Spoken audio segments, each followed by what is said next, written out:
wasaq dhexe goorsheegtu waxay tilmaamaysaa cabaara 12kii habeenimo waxaanu ku sugannahay deegaanka Camuud ee bariga magaalada Boorama 2 toddobaad ka hor goobtani waxay ahayd kaliya laag biyo mareena oo xitaa qofka socotada ahi aanu ka hargelin milayga cadceedda balse caawa waa goob suuqeedu xaami yahay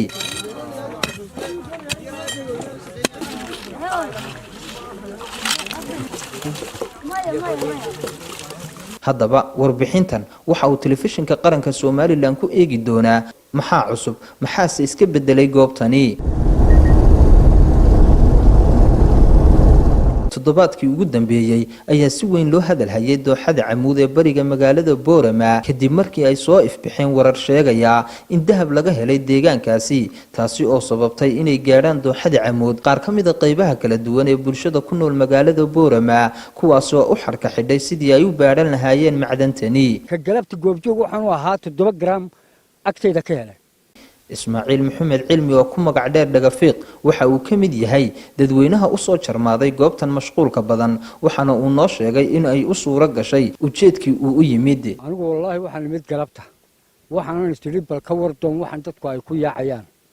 waana ka wardoonay ilaahayna weyle kulmiyay oo waxoogaa calaamadiya waan ka soo qaaday waxaan rabaa inaan u soo sidaal qaato oo halka natiijo fiican ilaahay iga siiyo adigu kolka ma ku eegtay saacadii oo waxaan ma sheegtay inuu dahab yahay aad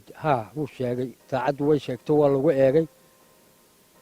noocan iyo nooc kale oo wadnaba labadaba waa dahab caadi ah dahabka waxa laga helayaa dooxa labadiisa geer halka daad xoortu ay ku celiso gabiyada halkaas uu badan yahay nasiibku ma aha mid saaciday cid walba goobtan timid balse Ibrahim Mursal Cabdi oo dadaal badan u sameeyay in uu helo dahabkani uma aysan suura galin weli lama kulmin maanta dhan meesha waan joogay waxna waan ka waayay dad wax ka helayna way jiraan laakiin anu weli wax meelintay dixdani waxa sidoo kale ku sugan ganacsato heegan u ah inay gataan dahabkani isla markaasina sitaa qalabka noocyadiisa kala duwan ee lagu baaro laakiin anu waxaan helay ilaa 5 gram u dhow waxaan ka helay meesha Camuud oo liimiisa wala qaatayba sidoo kale waxaa jira dadka qaar goobtani habeena u galay sidii ay marun ula kulmi lahaayeen dahabkani ay u yimaadeen kuwaasi oo faramaran kala laabtay dooxada Camuud waxa jira dad 12 habeen hoyday ilaa aalaana aanan helin yacni yar oo naqan oo lagu sheego magaca dahab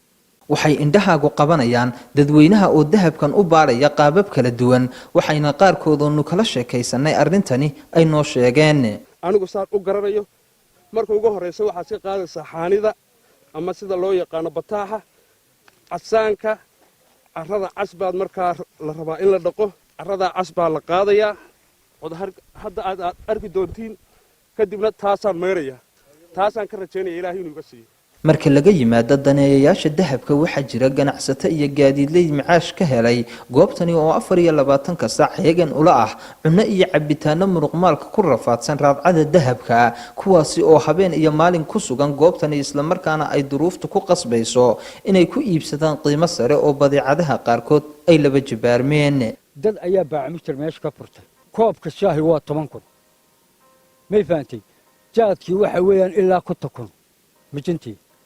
dad badan ayaa faa'iido ka helay intay dadna dahab raadinayaan maxamed cabdi waxa uu ganacsiga dukaanka ku lahaa magaalada Boorama haddase waa ganacsade ku sugan dooxada Camuud sheeko waxa lagu soo gaadhay dad badan baa ku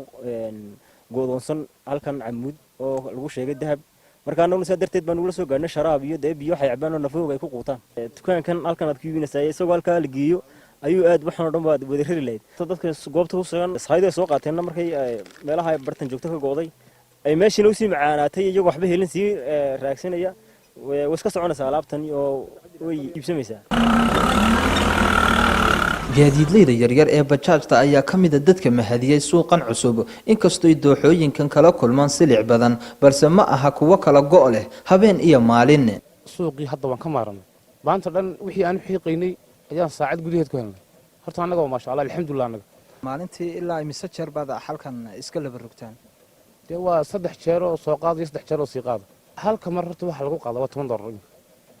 waxa laga yaabay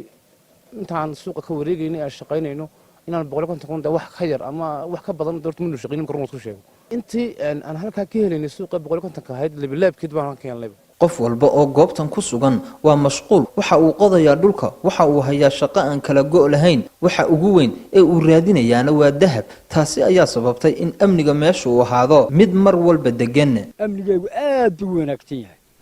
waxa weeyaan qof wax ma weydiinayo qofku helo walaal itus buu leeyahay aan kula eegay wala tusaya walaal saacada igu qabo uu kuugu qabanaya wax khilaafa iyo wax dood oo meesha ka taagani haba yaraatee ma jirto وعبسلان بشير فارح عبسلان ساها ورباهين تقرن كسوماليلن مقالة بورما